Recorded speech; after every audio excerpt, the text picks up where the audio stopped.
Hello everyone, Dragoon here bringing you a new Union Arena deck profile video. Today we're going to be looking at my Red Garo deck from the One Punch Man set. I came in third place at my local on Sunday with it, and the deck played very well even though I hit a little bit of a struggle with like the mid game. I made some adjustments since then to make it more consistent. The deck plays fabulous, it's great. So I'm going to just share this list and hopefully you guys enjoy. So to start with my zeros, 2 Tarios. This helps you recycle any card with Garo in his name, so you can use raids, a 3 cost.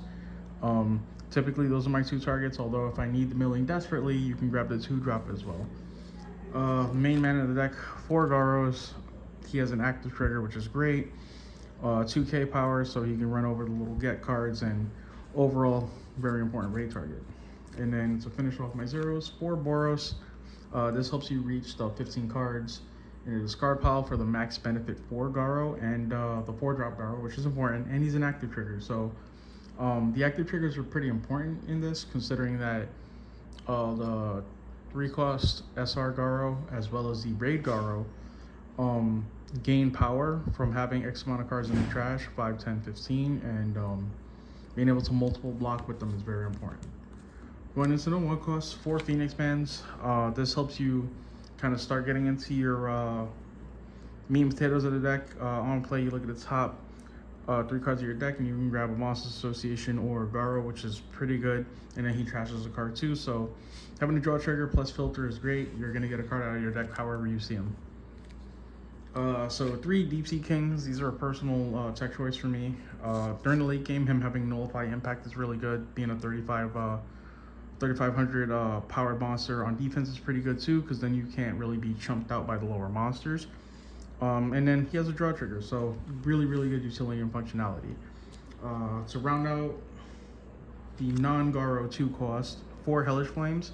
So initially I was playing this as a 2 of with 2 of the 3 cost Boros, but I kind of feel like having him earlier is better, because instead of relying on Boros to kind of fill up your backline with like 3 zeros or 0, 1, 2 or whatever, you could just play this on 2. You'll have 4 for your next turn, and it'll allow you to push up the smaller bodies while also replacing it with other 2 energy generations as well.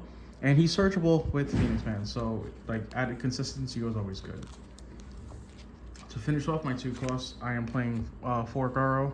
This is your color trigger for the deck. He pops a card on activation from the life with 2500 BP or less, and on play you mill the top 2 cards of your deck. So getting to 15 is relatively easy in this deck, and with card effects like that makes it 10 times easier.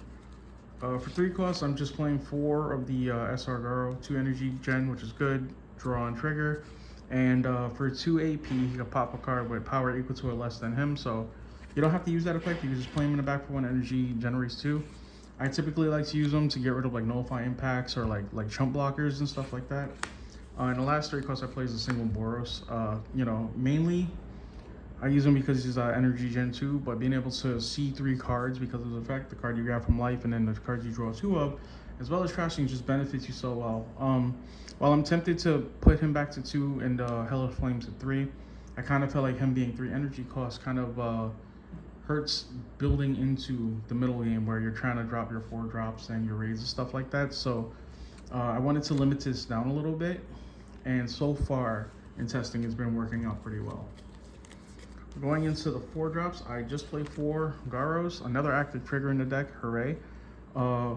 He has a stacking effect, so 5, 10, 15. When you have 5 on attack, you can look at the top card of your decks in the trash if you want to, otherwise it stays there. If you have 10 or more, he has nullify impact, and then he gets damage 2 at 15. So like, this card seems a bit underwhelming when you're at 5 and even 10 sometimes, but once you hit that 15 and your opponent has to block him, that's where strength comes in, because if you have him on play with 15 in trash and you have the raid on the field, with 5k impact, and if he's not blocked, he untaps, it makes your opponent have to choose how to block carefully, and 1 misstep can mean a lot of damage. Going into my 6 costs, 4 Raid Garos. This is the star of the deck. He's very strong, and he won me 2 of my 4 matches. Like putting 2 on the board at the same time, especially when you have 15 in trash, you're probably gonna win that game because he's just gonna push for so much damage. And being that he's recyclable with Tario, even if they kill him a couple times, you know, you could probably find a way to try and play more of these. I try to like limit my active triggers, well, my non-triggers, I should say. He's just so good. A 5K on both turns when you're at like max ability, he's just strong. And then the last card that I actually play in the deck in terms of characters is a single Boros. This is just more of like an alt win con or a punish card.